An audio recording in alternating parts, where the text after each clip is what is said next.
ज़कात का सिस्टम यह है कि ज़कात लेने वाले को नहीं आना चाहिए। बहुत अहम बात मैं ये कह रहा हूँ, ज़कात देने वाले को घर घर जाना चाहिए। ज़कात लेने वाला जब आता है तो वो तो उसको तो ज़िल्लत उठानी पड़ती है, और ज़कात देने वाले के अंदर तकब्बुर आ सकता है। लेकिन जब हम ज़कात लेके तलाश करने जाएंगे और चुपके से उसको पेश करेंगे तो उसको ज़िल्लत भी नहीं उठानी पड़ेगी और हमारे अंदर तकब्बुर भी नहीं आएगी।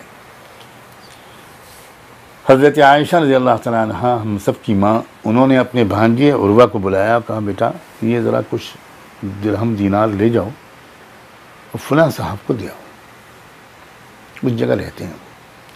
मगर दो एक बात का ख्याल रखना, एक तो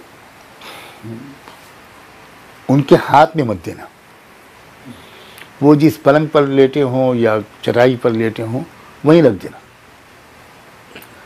और न मेरा सलाम कहना न मेरे लिए दुआ की दरख्वास्त करना, बस दे के चले। वो बहुत नेक इंसान हैं, जाओ। चले गए हज़रत उर्वा, देकर वापस आए। वापस आकर क्या खालाजान, उस वक्त तो मैंने कुछ पूछा नहीं, अगर कोई हर्ज ना हो तो अब बता दीजिए कि ये आपने क्यों कहा कि सलाम भी मत कहना, दुआ भी के लिए भी मत कहना और हाथ में मत देना।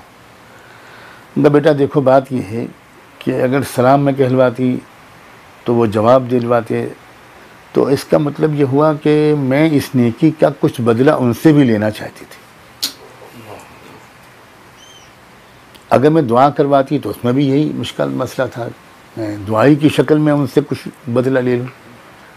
और अगर हाथ में दिलवाती तो तुम्हारा हाथ ऊपर होता, उनका हाथ नीचे होता, उनका दिल टूट जाता कि अल्लाह मेरा हाथ कब तक नीचे रहेगा, और तुम्हारा हाथ ऊपर होता तो तुम्हारे अंदर कुछ गुरूर आ सकता था।